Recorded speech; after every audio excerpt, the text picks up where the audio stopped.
మీరు ఇంజనీరింగ్ చేశారా? జాబ్స్ కోసం సెర్చ్ చేస్తున్నారా? 3600 మందికి పైగా స్టూడెంట్స్ కి జాబ్స్ వచ్చేలా చేసిన code Gyan 100 days software course లో జాయిన్ అవ్వండి. మీ కెరియర్ ని బిల్డ్ చేసుకోండి.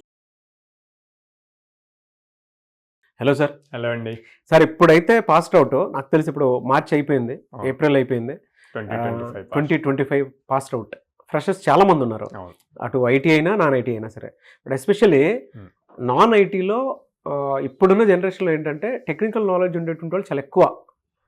కానీ ఏ కోర్స్ చేస్తే బాగుంటుంది, కోర్ సబ్జెక్ట్ తీసుకున్నాము అటువైపు అంత అవకాశాలు లేవు అనుకునేటువంటి వాళ్ళకి ఒక 3 months వాళ్ళది కాదనుకుంటే ఏ కోర్స్ నేర్చుకుంటే డెఫినెట్గా అవకాశాలు ఉంటాయంటారు? కోడ్ జ్ఞాన్కి వచ్చి 100 days మా లైఫ్ మీ చేతిలో పెడుతున్నాము అంటే మేము చెప్పినట్టు వాళ్ళు ఫాలో అయ్యి ప్రాపర్గా టైం టు టైం క్లాసెస్కి వచ్చి ప్రాక్టీస్ సెషన్ చేస్తే 100 days అయిపోయేలోపే వాళ్ళు ఖచ్చితంగా జాబ్ తెచ్చుకుంటారు. ఎలా సార్, అంటే ఏ కోర్సెస్ ఉన్నాయి? సో మన దగ్గర పైథాన్ ఫుల్ స్టాక్ ఉంది, జావా ఫుల్ స్టాక్ ఉంది, and then data science, data analytics ఉన్నాయి అన్నమాట.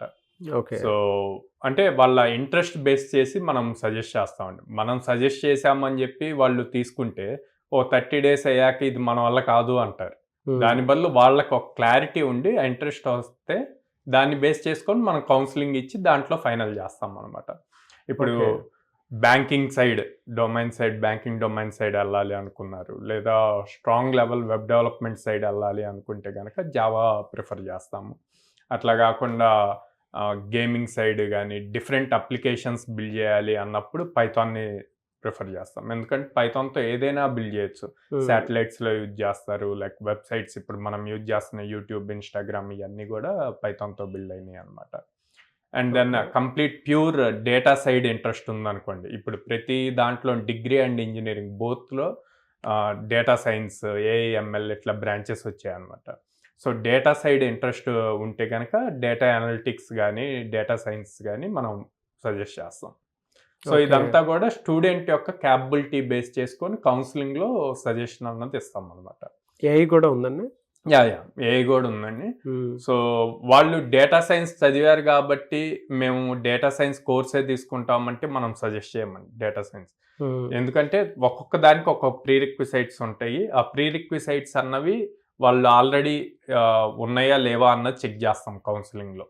ఫర్ సపోజ్ ఏఐ కానీ డేటా సైన్స్ కానీ తీసుకోవాలంటే స్ట్రాంగ్ మ్యాథమెటికల్ ఫౌండేషన్ ఉండాలి, మ్యాథ్స్ అన్నది బాగా రావాలి. అదే జావా తీసుకోవాలనుకోండి అసలు ప్రోగ్రామింగ్ మీద ఇంట్రెస్ట్ ఉండాలి ఫస్ట్. అదే పైథాన్ తీసుకోవాలనుకోండి, ఓకే నేను సాఫ్ట్వేర్ డెవలపర్ అవ్వాలి, లిటిల్ బిట్ ఈజీ కోడింగ్ ఉండాలి అంటే పైథాన్ సజెస్ట్ చేస్తాం. ఇట్లా ఒక్కొక్క దానికి ఒక్కొక్కటి ఉంటుంది. సో దాన్ని బేస్ చేసి మనం సజెస్ట్ చేస్తాం.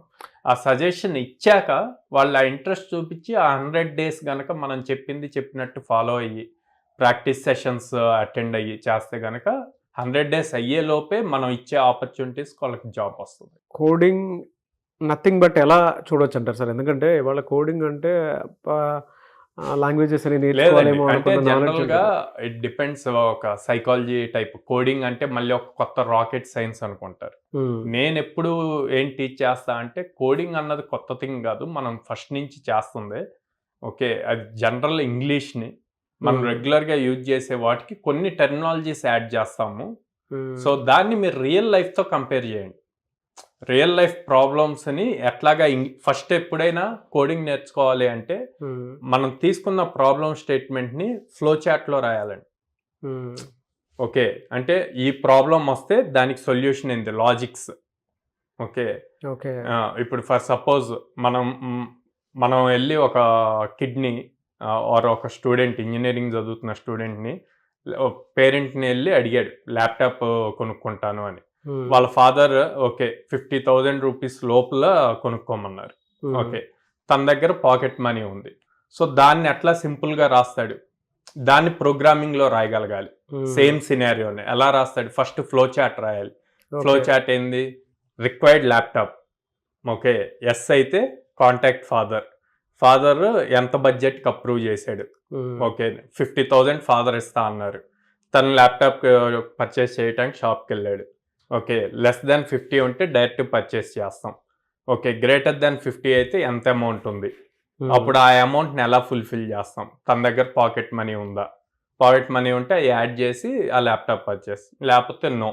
ఇట్లాగ ఫ్లో చార్ట్ చేయాలి. దీన్ని మళ్ళీ ప్రోగ్రామింగ్లోకి కన్వర్ట్ చేస్తాం. ఎప్పుడైతే ఈ ఫ్లో చాట్ రాయటం వస్తుందో ప్రోగ్రామింగ్ ఈజీ అవుతుంది. ఓకే. అంటే వచ్చిన ప్రాబ్లమ్ స్టేట్మెంట్ తనకి ఈజీగా అర్థం అవ్వాలి. సో బేసిక్ సెన్స్ తెలుసు. అవును. లాజికల్ థింకింగ్ అక్కడే అంటాం. ఆ లాజికల్ థింకింగ్ ప్రాపర్గా చేయగలిగితే కనుక ఈజీ అవుతుంది. సో అందుకే మన దగ్గర కోడ్నాన్లో టెక్నికల్తో పాటు లాజికల్ రీజనింగ్ కూడా నేర్పిస్తాం. అప్పుడు ఈజీగా జాబ్స్ మనం చూపించిన ఆపర్చునిటీస్ ఈజీగా క్రాక్ చేయగలుగుతారు. ఎలా సార్ అంటే 100 days వాళ్ళకి కాదనుకుని ఇక్కడ దాకా వస్తారు. పర్ మంత్ వాళ్ళకి ఎన్ని అవకాశాలు మీరు చూపించే విధంగా ఉంటుంది సార్? 800+ కంపెనీస్తో టైప్ ఉంది. సో దాంతో almost every day or every alternate day drive జరుగుతూ ఉంటుంది. ఒక్కోసారి అయితే ఒకే రోజు 3-4 డ్రైవ్స్ జరిగిన డేస్ కూడా ఉన్నాయి. సో స్టూడెంట్ అనేవాడు రెడీగా ఉండాలి డ్రైవ్ వచ్చినప్పుడు క్యాప్చర్ చేయడానికి. సో అది కనుక గ్రాప్ చేయగలిగాడు అంటే ఈజీగా క్రాక్ చేస్తాడు అనమాట. నాన్ ఐటీ వాళ్ళు అంటే జనరల్ డిగ్రీ చేసినటువంటి వాళ్ళకి ఎంత సార్ ఎక్కడి వరకు శాలరీ క్రాక్ చేసే అవకాశం ఉంటుందంట? ఒక్కసారి డిగ్రీ ఆర్ బీటెక్ కాలేజ్ అయిపోయి బయటకు వచ్చాక ఇంకా నాన్ ఐటీ ఐటీ అన్నది ఉండదండి.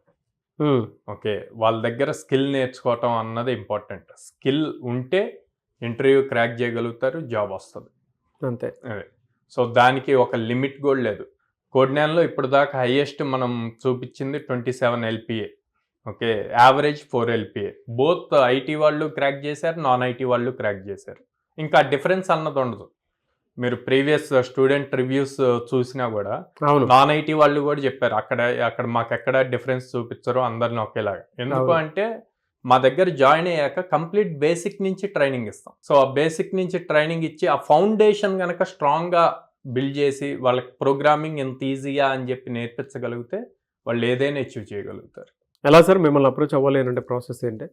పేరెంట్స్ అయినా సరే పిల్లలైనా సరే స్క్రీన్ మీద కనిపిస్తున్న నెంబర్స్ కాల్ చేయొచ్చండి. నేనైతే డైరెక్ట్గా ఆఫీస్కి విజిట్ చేయమంటాను. విజిట్ చేసి బోత్ పేరెంట్ అండ్ కిడ్ ఇద్దరు విజిట్ చేసి అక్కడ ఎగ్జిస్టింగ్ ప్రజెంట్ చదువుతున్న స్టూడెంట్స్, ట్రైన్ అవుతున్న స్టూడెంట్స్తో మాట్లాడమంటాను. ఏమైనా డౌట్స్ ఉన్నా రియల్గా క్లారిఫై అవుతుంది. అండ్ కౌన్సిలర్స్ దగ్గర వాళ్ళు ఏం చూస్ చేసుకోవాలనుకుంటున్నారు అన్నది క్లారిటీ తీసుకోమంటాను. దెన్ అప్పుడు వాళ్ళని డెసిషన్ తీసుకోమంటాను జాయిన్ అవ్వచ్చా లేదా అన్నది. ఎక్కడెక్కడ? విజయవాడ, హైదరాబాద్? విజయవాడ మొగల్రాజ్పురంలో ఉందండి. హైదరాబాద్ అమీర్పేట్లో చెన్నై షాపింగ్ మాల్ ఆపోజిట్ ఉంది. అండ్ JNTU మెట్రో స్టేషన్ దగ్గర ఉంది. And then Bengaluru BTM layout phase 2లో ఉంది. Good sir. Anyway sir, thank you అండి. Thank you so much Sairam గారు. థ్యాంక్ యూ అండి.